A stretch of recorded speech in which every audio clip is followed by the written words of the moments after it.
Angela Pickles showed every symptom of narcissistic personality disorder by the age of 3.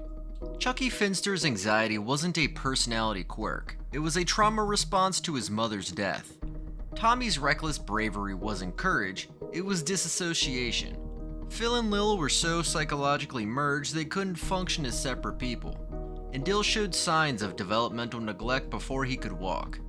What most people do not realize is that Rugrats was never about babies going on adventures.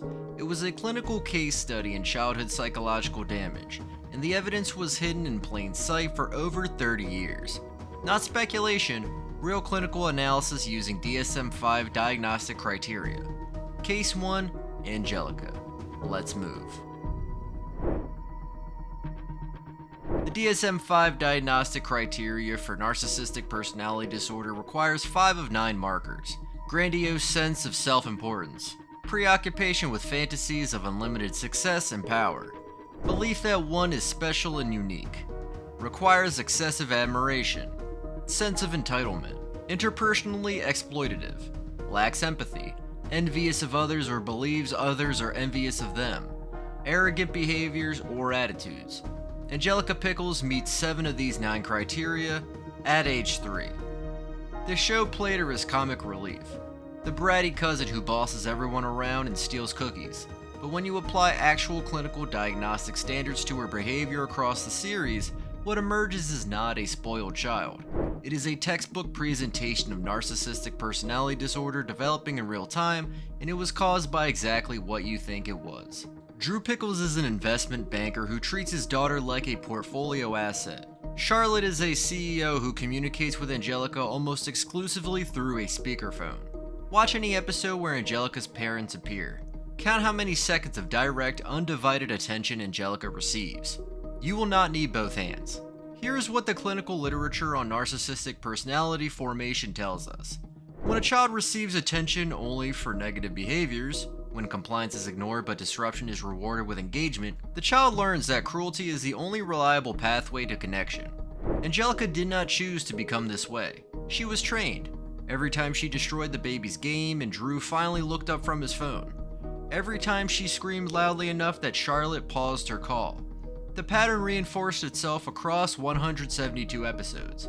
What most people do not realize is that underneath the narcissistic presentation, Angelica shows moments of genuine distress that the diagnosis predicts, but the show never names. Her fantasy sequences, the moments where she imagines herself as a princess, a pop star, the center of the universe that adores her, these are not just childish imagination. They are compensatory fantasy. The DSM specifically lists preoccupation with fantasy of unlimited success, power, and brilliance as a diagnostic criterion.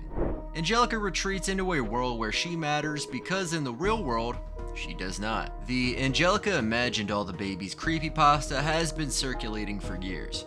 It is the most famous Rugrats theory on the internet. It is also the wrong diagnosis. Angelica did not imagine the babies. Angelica developed a personality disorder because her parents treated her like an inconvenience, and the only way she could make them look at her was by becoming impossible to ignore. That's not a creepypasta. That is a documented psychological outcome. Case 1, Angelica Pickles. Narcissistic personality disorder. The evidence is extensive. The diagnosis fits. Move to case 2.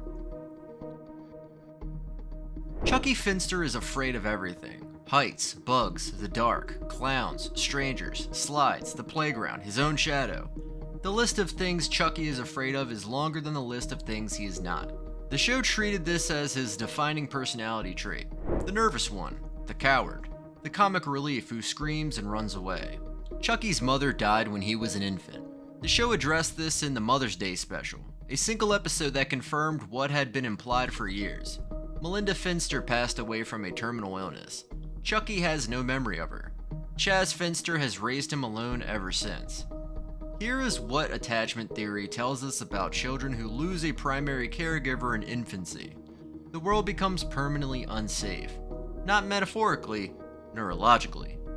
The developing brain registers the absence of the primary attachment figure as a survival threat and recalibrates its baseline anxiety response accordingly. Chucky's nervous system is not broken. It is functioning exactly as a nervous system should when the most important person in existence disappeared without warning. And then there is Chaz. Chaz Finster is a grief-stricken widower who projects his own loss anxiety onto his son. Every time Chucky approaches something mildly risky, Chaz intervenes, not because the danger is real, but because Chaz cannot tolerate the possibility of losing the only person he has left. The clinical term is modeling. Children learn what to fear by watching their parents' fear responses. Chucky did not just inherit his mother's death as a psychological wound. He inherited his father's unresolved grief as a daily anxiety curriculum. The thing that makes this clinically interesting, and the thing that saves Chucky from a worse diagnosis, is that he does demonstrate adaptive courage. When his friends are in danger, Chucky acts. His anxiety disorder is specific to his own safety, not to the safety of others. This pattern, high anxiety for self, functional courage for loved ones, is consistent with attachment-based anxiety rather than a more pervasive panic disorder. The distinction matters because it tells us exactly where the wound is. It is not in Chucky's courage, it is in his belief that he deserves to be safe. Case 2, Chucky Finster. Generalized anxiety disorder rooted in maternal loss and reinforced by parental modeling. That's the record. Tommy Pickles is the hero, the brave one, the leader who grabs his screwdriver and charges into adventure while Chucky trembles behind him. For 172 episodes, the show framed Tommy's fearlessness as aspirational. Look at the brave baby. Look at the little explorer who is not afraid of anything. What the clinical literature identifies as a phenomenon called counterphobic response. When a child grows in an environment where fear is not acknowledged and danger is not protected against, one adaptive strategy is to run toward the thing that should scare you. To seek out risk because if you find the danger first, it cannot find you. Tommy's bravery is not courage. It is a survival mechanism developed in a household where his parents are so consumed by Stu's inventions and Dee Dee's parenting books that neither of them is actually watching their child. The DSM does not list counterphobic response as its own diagnosis because it is typically a feature of other conditions. Most commonly, it presents alongside attachment disruption and can develop into borderline personality traits in adolescence. Tommy is not old enough for a full diagnosis, but the pattern is established. His fearlessness is not evidence that he is well adjusted. It is evidence that he has learned that fear is useless because no one is coming to help him anyway. I'm not gonna lie, Tommy is the hardest case in this file, because on the surface he looks like the healthy one, the functional one, the one who turned out okay. But clinical psychology has a name for the child who shows no fear in terrifying situations. It's not bravery, it's not resilience. It is desensitization to threat, and it is one of the most reliable predictors of long-term psychological difficulty. Case 3, Tommy Pickles. Counterphobic adaptation masking attachment disruption. Things get even crazier when we look at the twins. Phil and Lil are twins. They share everything. Clothing, food, a crib, dialogue. In multiple episodes, they finish each other's sentences and express distress when separated for even a few minutes. The show treated this as a cute twin gimmick. The clinical reality is more concerning. Identity diffusion is a psychological condition where an individual has not developed a stable, separate sense of self. In twins, particularly twins raised without individuation, the risk is significant. Normal childhood development requires the global recognition that you are a separate person from your parents and siblings. Phil and Lil were never given that opportunity. Betty DeVille is a former professional wrestler who runs the household with an intensity that leaves little room for emotional nuance. Howard is so passive that in multiple episodes he is literally invisible to the other characters, a joke the show has made repeatedly. In this parenting environment, Phil and Lil did what twins in high-intensity households often do. They merged, not just in their interests and their clothing, their psychological identities. When one twin cannot function without the other, when separation causes clinical distress, that is not a cute gimmick. That is codependent personality formation. The long-term trajectory for twins with diffuse identity boundaries is well documented. Difficulty forming independent relationships. Anxiety when separated. A persistent sense of incompleteness when alone. Phil and Lil are played for laughs. The clinical outcome they are heading toward is not funny at all. Case 4, Phil and Lil DeVille. Codependent personality traits with emerging identity diffusion. 2 people, 1 psychological unit. That's the record. Dil Pickles arrived in the Rugrats movie as the new baby, Tommy's little brother, the addition to the family, and almost immediately, he became background noise. Here's what the clinical literature on neonatal development tells us. Infants require responsive engagement to develop secure attachment. They need eye contact, verbal interaction, physical touch, consistent response to crying. Dil receives almost none of this. Stu is in the basement with his inventions. Dee Dee's face is buried in the latest parenting book rather than looking at her actual child. Tommy gets more parental engagement as a toddler than Dil receives as an infant, because Tommy demands it. Dil cannot demand anything. He's a baby, and in the Pickles household, if you do not demand attention, you do not receive it. The show's running joke is that Dil speaks in gibberish that only the other babies can understand. The clinical reading is darker.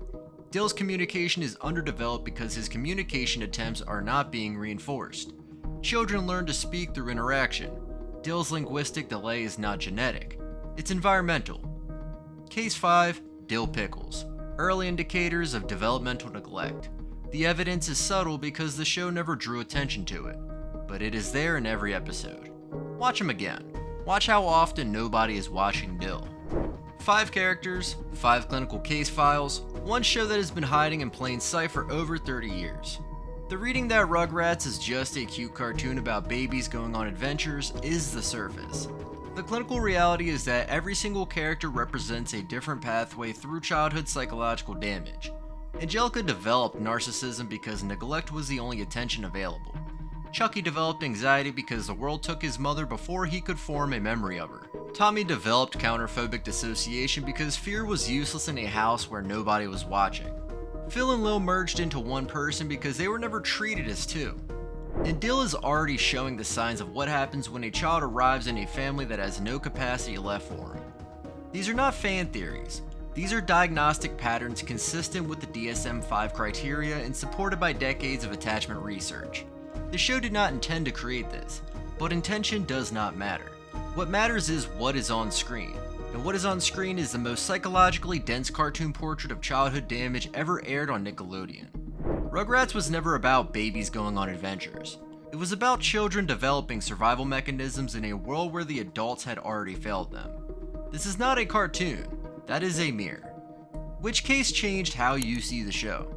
Drop it in the comments, and hit subscribe.